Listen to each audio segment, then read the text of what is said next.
हरिः ओम्।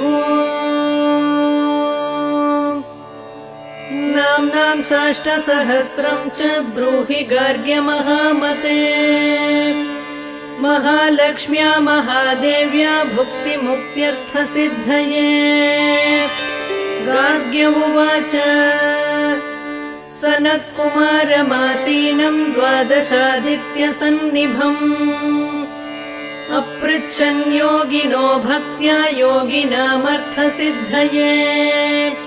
सर्वलौकिककर्मभ्यो विमुक्तानां हिताय वै।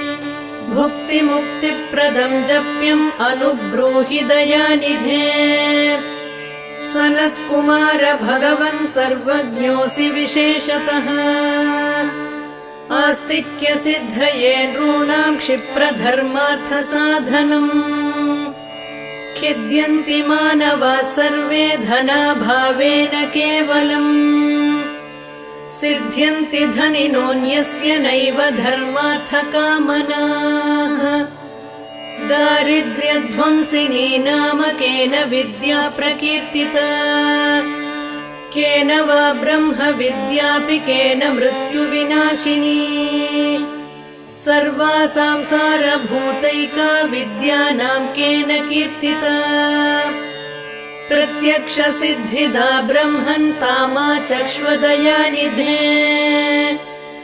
साधु पृष्टं महाभागा सर्वलोकहितैषिणः। महतामेष धर्मश्च नान्येषामिति मे मतिः। ब्रह्म विष्णु महादेव महेन्द्रादिमहात्मभिः सम्प्रोक्तं कथयाम्यद्य लक्ष्मीनाम सहस्रकम्। यस्योच्चारणमात्रेण दारिद्र्योन्मुच्यते नरः। किं पुनस्तज्जपाज्जापि सर्वेष्टार्थानवाप्नुयात्। अस्य श्रीलक्ष्मी दिव्यसहस्रनामस्तोत्रमहामन्त्रस्य आनन्दकर्दमचिक्लीतेरिन्दिरासुतादयो महात्मानो महर्षयः। अनुष्टुप्छन्दः विष्णुमाया शक्तिः। महालक्ष्मी परा देवता। श्रीमहालक्ष्मी प्रसादद्वारा सर्वेष्टार्थसिद्ध्यर्थे जपे विनियोगः। ध्यानम्। पद्मनाभप्रियां देवीं पद्माक्षीं पद्मवासिनीं। पद्मवक्त्रां पद्महस्तां वन्दे पद्मार्महर्निशम्। पूर्णेन्दुवदनां दिव्यरत्नाभरणभूषिताम्। वरदाभयहस्ताढ्यां ध्यायेत् चन्द्रसहोदरीम्। इच्छारूपां भगवतः सच्चिदानन्दरूपिणीम्। सर्वज्ञां सर्वजननीं विष्णुवक्षस्थलालयाम्। दयाळुमनिशं ध्यायेत् सुखसिद्धिस्वरूपिणीम्। नित्यागतानन्तनित्यानन्दिनी जनरञ्जनी। नित्यप्रकाशिनी चैव स्वप्रकाशस्वरूपिणी। महालक्ष्मीर्महाकाली महाकन्या सरस्वती। भोगवैभवसन्धात्री भक्तानुग्रहकारिणी। ईशावास्या महामाया महादेवी महेश्वरी। हृल्लेखा परमाशक्तिर्मातृका बीजरूपिणी।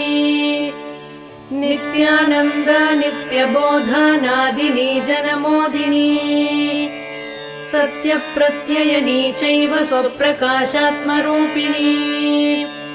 त्रिपुरा भैरवी विद्या हंसा वागीश्वरी शिवा।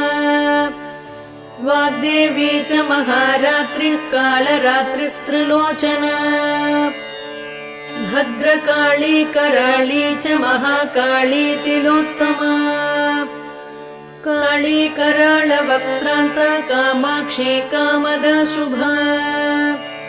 चण्डिका चण्डरूपेशा चामुण्डा चक्रधारिणी।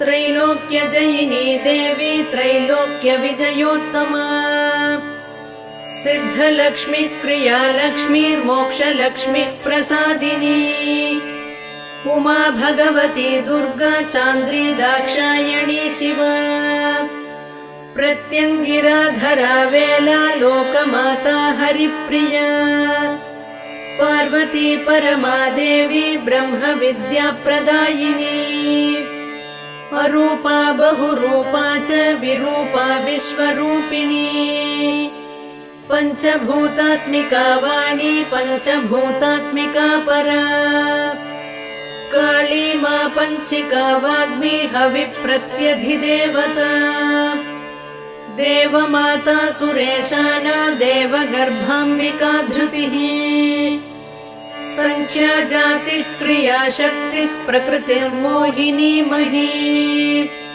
यज्ञविद्या महाविद्या गुह्यविद्या विभावरी ज्योतिष्मती महामाता सर्वमन्त्रफलप्रदा दारिद्र्यध्वंसिनी देवी हृदयग्रन्थिभेदिनी सहस्रादित्यसङ्काशा चन्द्रिका चन्द्ररूपिणी गायत्री सोमसम्भूतिः सावित्री प्रणवात्मिका शाङ्करी वैष्णवी ब्राह्मी सर्वदेव नमस्कृता सेव्य दुर्गा कुबेराक्षी करवीरनिवासिनी जया च विजया चैव जयन्ती चापराजिता कुब्जिका कालिका शास्त्री वीणा पुस्तकधारिणी सर्वज्ञशक्तिः श्रीशक्तिर्ब्रह्म विष्णु शिवात्मिका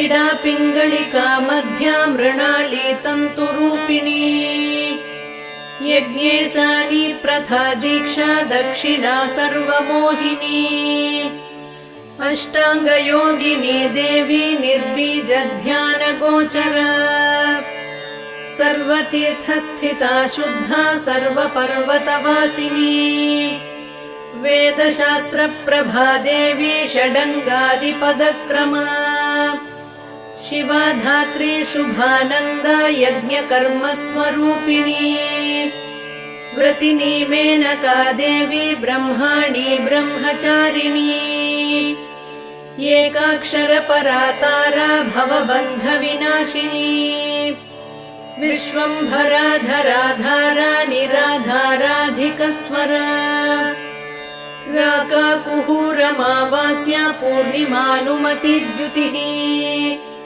सिनीवाली शिवावस्या वैश्वदेवी पिशङ्गिला पिप्पला च विशालाक्षी रक्षोघ्निवृष्टिकारिणी दुष्टविद्राविणी देवी सर्वोपद्रवनाशिनी शारदा शरसन्धाना सर्वशस्त्रस्वरूपिणी युद्धमध्यस्थिता देवी सर्वभूतप्रभञ्जनी अयुद्धा युद्धरूपा च शान्ता शान्तिस्वरूपिणी गंगा सरस्वती वेणी यमुना नर्मदापगा समुद्रवसनावासा ब्रह्माण्ड श्रोणिमेखला पञ्चवक्त्रा दशभुजा शुद्धस्फटिकसन्निभा रक्ता कृष्णा सिता पीता सर्ववर्णा निरीश्वरी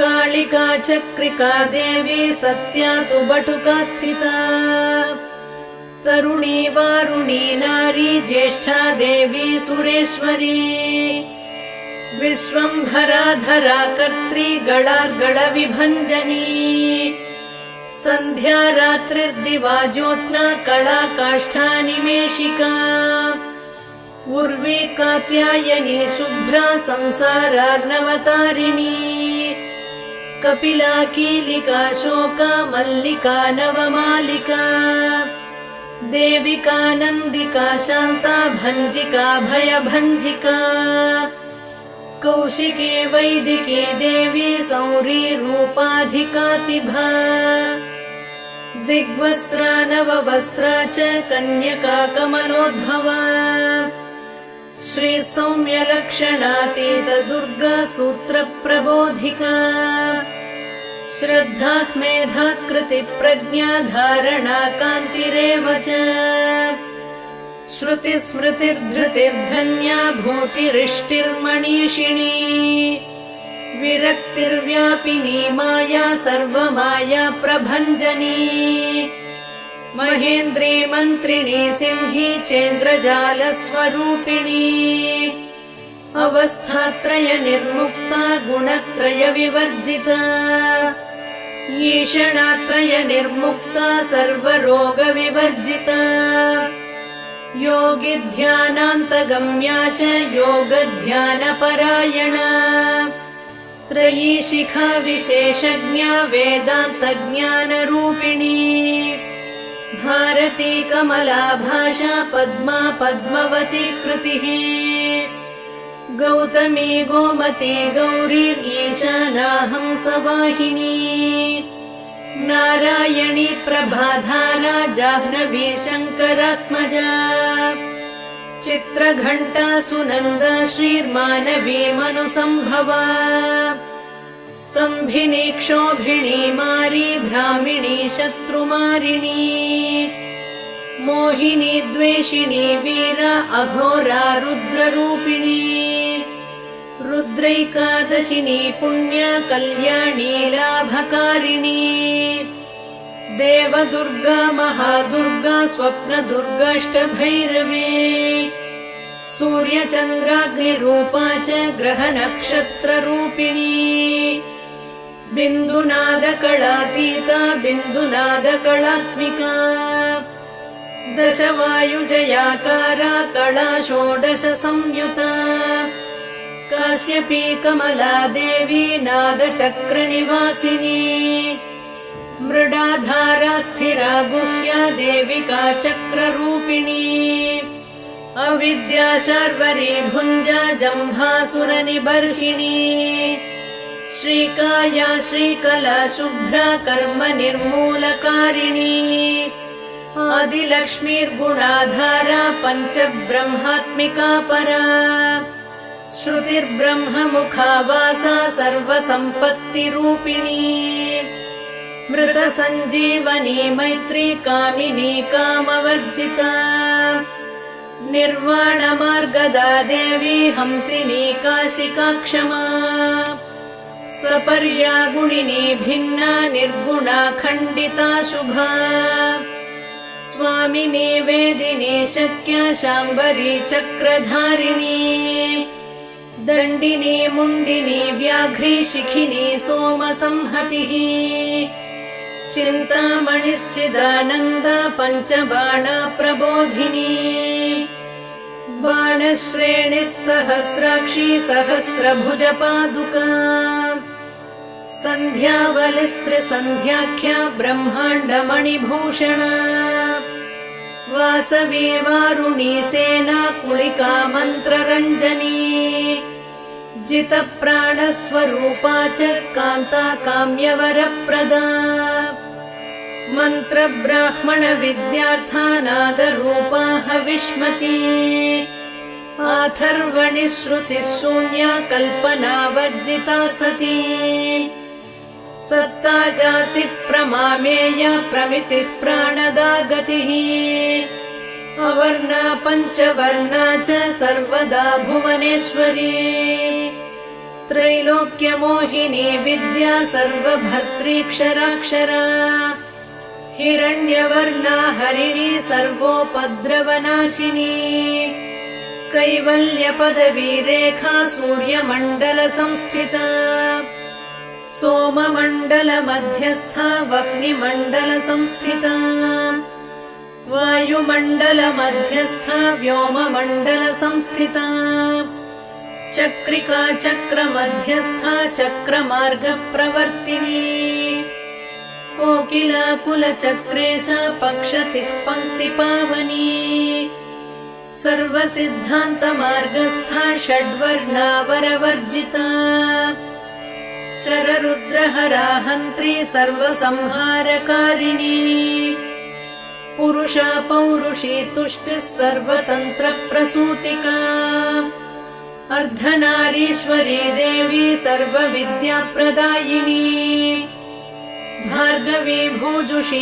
विद्या सर्वोपनिषदा स्थिता व्योमकेशाखिलप्राणा पञ्चकोशविलक्षणा पञ्चकोशात्मिका प्रत्यक् पञ्चब्रह्मात्मिका शिवा जगज्जरा जनित्री च पञ्चकर्मप्रसूतिका वाग्देव्याभरणाकारा सर्वकाम्यस्थिता स्थितिः अष्टादश चतुष्षष्टिपीठिका विद्यया युता कालिकाकर्षणश्यामा यक्षिणी किन्नरेश्वरी केतकी मल्लिका शोकवाराही धरणी ध्रुवा नारसिंही महोग्रास्या भक्तानामार्तिनाशिनी अन्तर्बला स्थिरा लक्ष्मीर्जरा मरणनाशिनी श्रीरञ्जिता महामाया सोमसूर्याग्निलोचना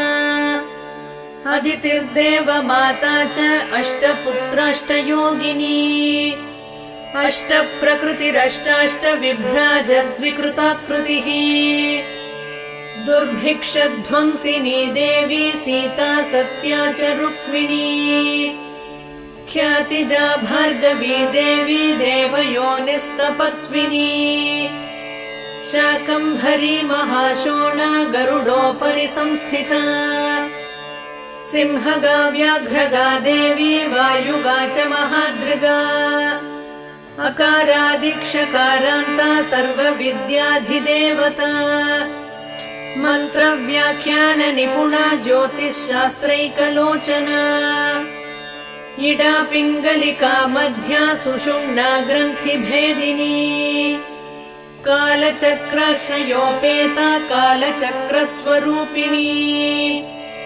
वैशारदी मतिश्रेष्ठा वरिष्ठा सर्वदीपिका वैनायकी वरारोहा श्रोणिवेला बहिर्बलिः जम्भिनी जृम्भिणी जम्भकारिणी गणकारिका शरिणी चक्रिकानन्ता सर्वव्याधिचिकित्सकी देवकी देवसङ्काशा वारिधिः करुणाकरा शर्वरी सर्वसम्पन्ना सर्वपापप्रभञ्जनी एकमात्रा द्विमात्रा च त्रिमात्रा च तथा परा अर्धमात्रा परा सूक्ष्मा सूक्ष्मार्थार्थपरा परा एकवीरा विशेषाख्या षष्ठी देवी मनस्विनी नैष्कर्म्या निष्कला लोका ज्ञानकर्माधिका गुणा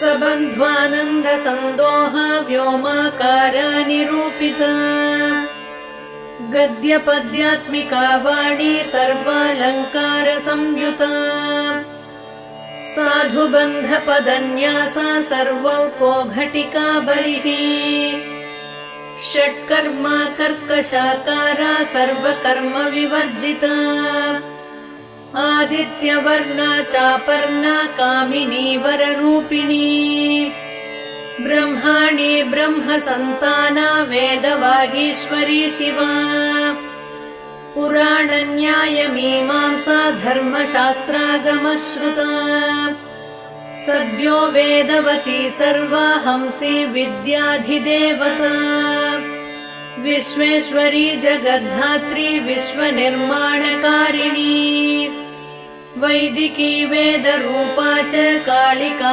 कालरूपिणी नारायणी महादेवी सर्वतत्त्वप्रवर्तिनी हिरण्यवर्णरूपा च हिरण्यपदसम्भवा कैवल्यपदवी पुण्या कैवल्यज्ञानलक्षिता ब्रह्मसम्पत्तिरूपा च ब्रह्मसम्पत्तिकारिणी वारुणी वारुणाराध्या सर्वकर्मप्रवर्तिनी एकाक्षरपरा युक्ता सर्वदारिद्र्यभञ्जिनी पाशाङ्कुशान्विता दिव्या वीणा व्याख्याक्षसूत्रभृत् एकमूर्तिस्त्रये मूर्तिर्मधुकैटभभञ्जिनी साङ्ख्या साङ्ख्यवती ज्वाला ज्वलन्ती कामरूपिणी जाग्रती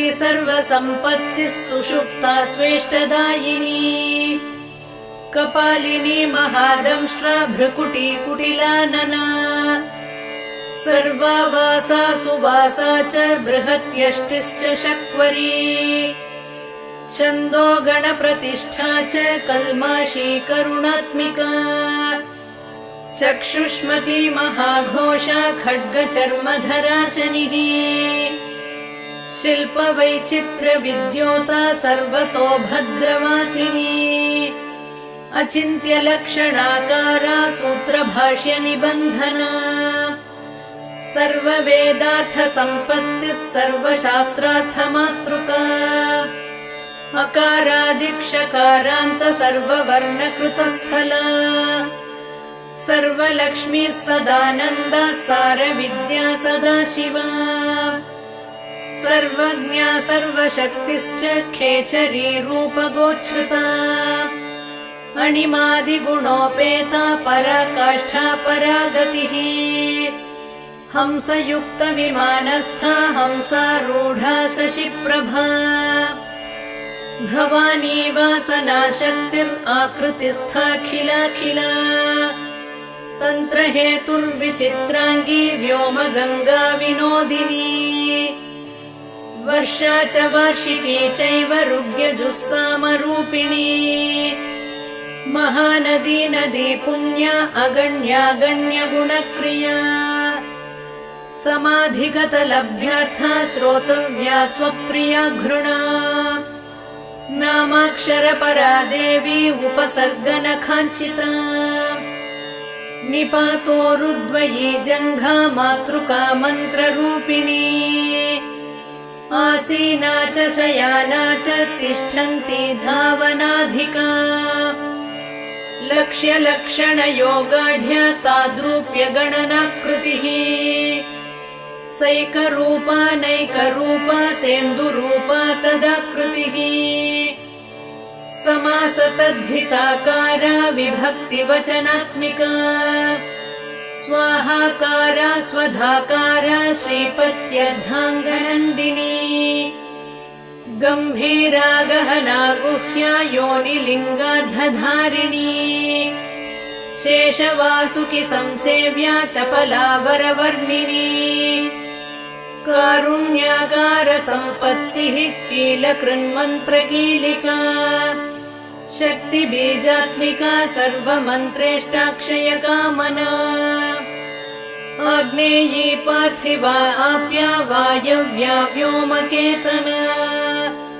सत्यज्ञानात्मिकानन्दा ब्राह्मी ब्रह्म सनातनी अविद्यावासना माया प्रकृतिः सर्वमोहिनी शक्तिर्धारणशक्तिश्च चिदचिच्छक्तियोगिनी वक्त्रारुणा महामाया मरीचिर्मदमर्दिनी विराट् स्वाहा स्वधा शुद्धा निरूपास्ति सुभक्तिगा निरूपिता द्वयी विद्या नित्या नित्यस्वरूपिणी वैराजमार्गसञ्चारा सर्वसत्पददर्शिनी जालन्धरी मृडानी च भवानी भवभञ्जनी त्रैकालिकज्ञानतन्तुस्त्रिकालज्ञानदायिनी नादातीता स्मृतिप्रज्ञा धात्री रूपा त्रिपुष्करा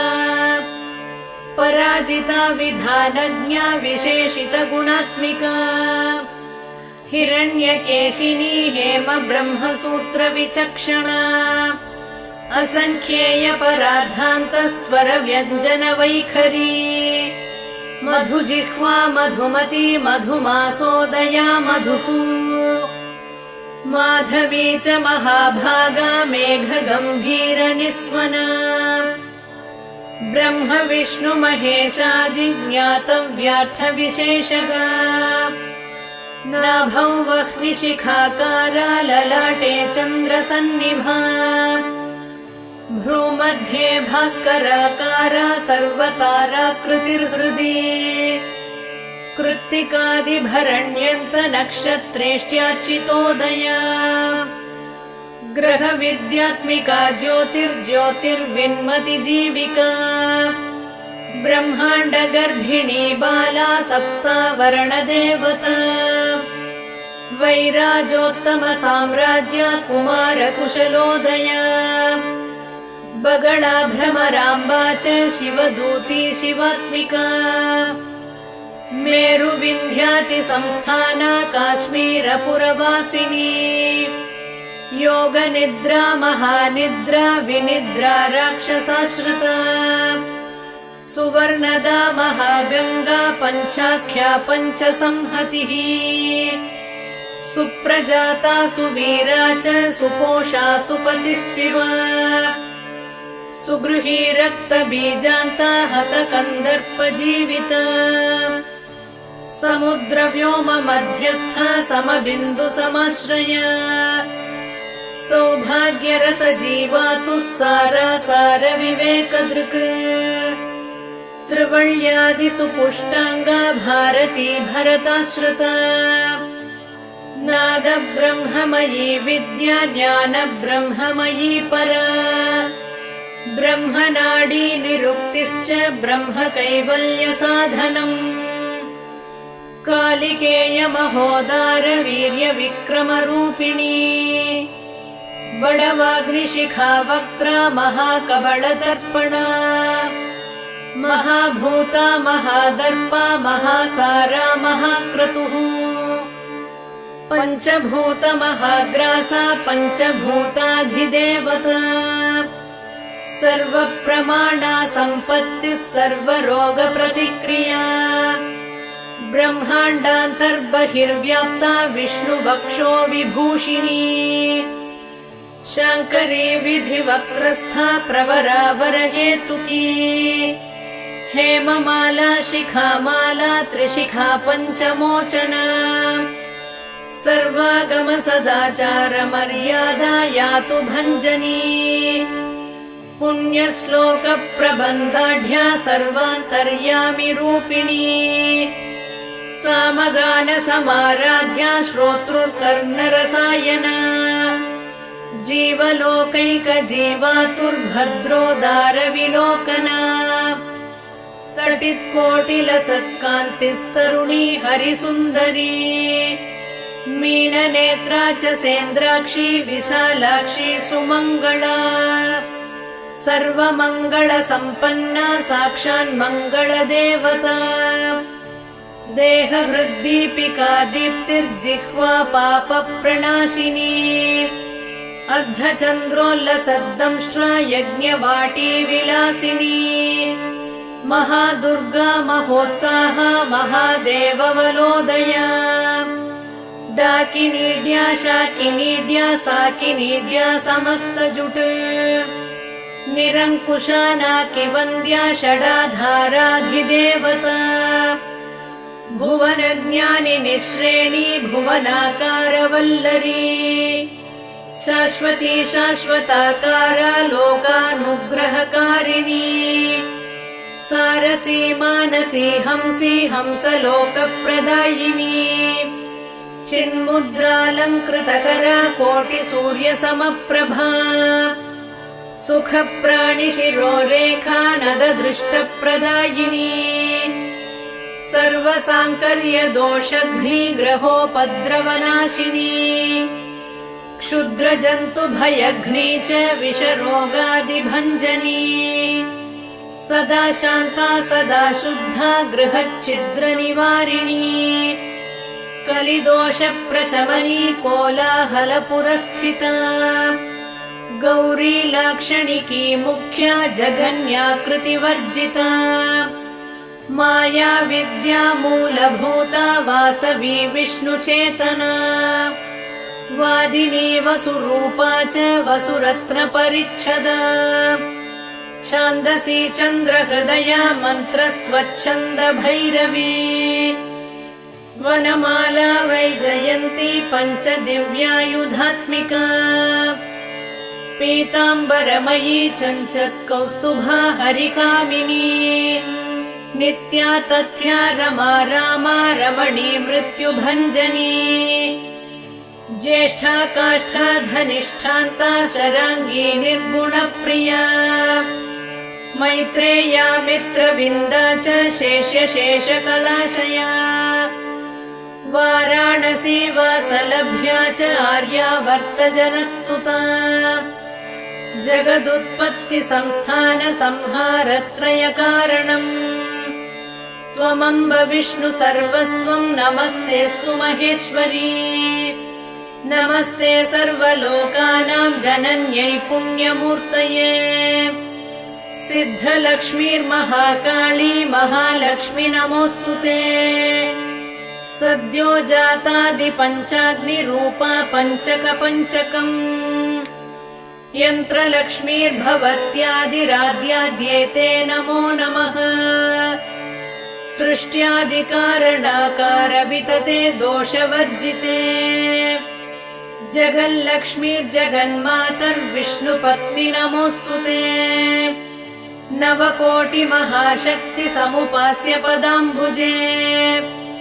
कनत्संवर्णरत्नाढ्य सर्वाभरणभूषिते अनन्त नित्यमहिषी प्रपञ्चेश्वर नायकी अत्युच्छ्रुतपदान्तस्थे परमव्योमनायकी नाकपृष्ठगताराध्ये विष्णुलोकविलासिनी वैकुण्ठराजमहिषी श्रीरङ्गनगराश्रिते रङ्गनायकी भूपुत्री कृष्णे वरदवल्लभे कोटिब्रह्मादिसंसेव्ये कोटिरुद्रादिकीर्तिते मातुलुङ्गमयम् खेटम् सौवर्णचषकम् तथा पद्मद्वयम् पूर्णकुम्भम् कीरम् च वरदाभये पाशमङ्कुशकम् शङ्खम् चक्रम् शूलम् कृपाणिकाम् धनुर्बाणौ चाक्षमालाम् चिन्मुद्रामपि बिभ्रति अष्टादशभुजे लक्ष्मी महाष्टादशपीठगे भूमिनीलादिसंसेव्ये स्वामि चित्तानुवर्तिनी पद्मे पद्मालये पद्मी पूर्णकुम्भाभिषेचिते इन्दिरेन्दिन्दिराभाक्षी क्षीरसागरकन्यके भार्गवित्वम् स्वतन्त्रेच्छा वशीकृतजगत्पतिः मङ्गलम् मङ्गलानाम् त्वम् देवतानाम् च देवता त्वमुत्तमोत्तमानाम् च त्वम् श्रेयः परमामृतम् धनधान्याभिवृद्धिश्च सार्वभौमसुखोच्छ्रया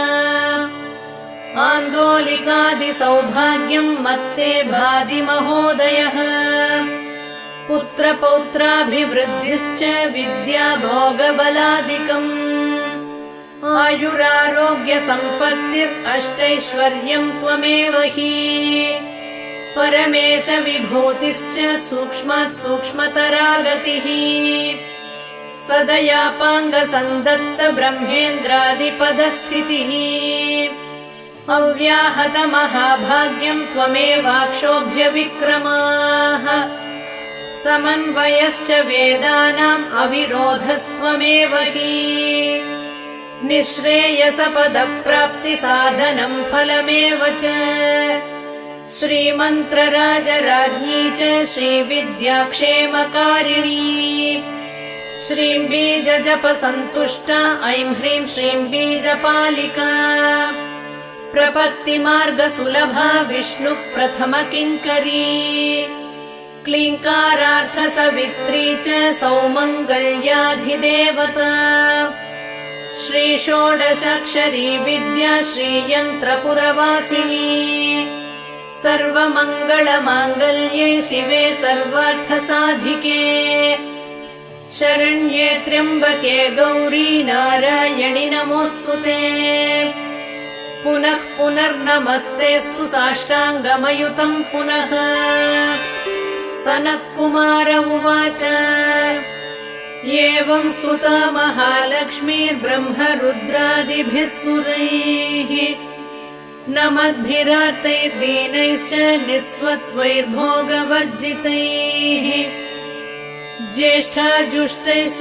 निःश्रीकैः संसारास्वपरायणैः विष्णुपत्नी ददौ तेषाम् दर्शनम् दृष्टितर्पणम् शरत्पूर्णेन्दुकोट्याभधवलापाङ्गवीक्षणैः सर्वान् सत्त्वसमाविष्टान् चक्रे हृष्टावरम् ददौ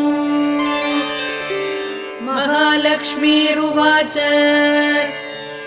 नाम्नाम् साष्टसहस्रम् मे प्रमादाद्वापि यः सकृत् कीर्तयेत् तत्कुले सत्यम् वसाम्या चन्द्रतारकम् किम् पुनर्नियमात् जप्तुर्मदेकशरणस्य च मातृवत्सानुकम्पाहम् पोषकी स्यामहर्निशम् मन्नामस्तव ताम् लोके दुर्लभम् नास्ति चिन्तितम्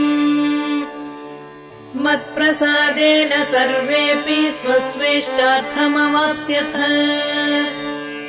लुप्तवैष्णवधर्मस्य मद्व्रतेष्ववकीर्णिनः भक्तिप्रपत्तिहीनस्य वन्द्यो नाम्नाम् स्तवोऽपि मे तस्मादवश्यम् तैर्दोषैर्विहीनः पापवर्जितः जपेत् साष्टसहस्रम् मे नाम्नाम् प्रत्यहमादरात्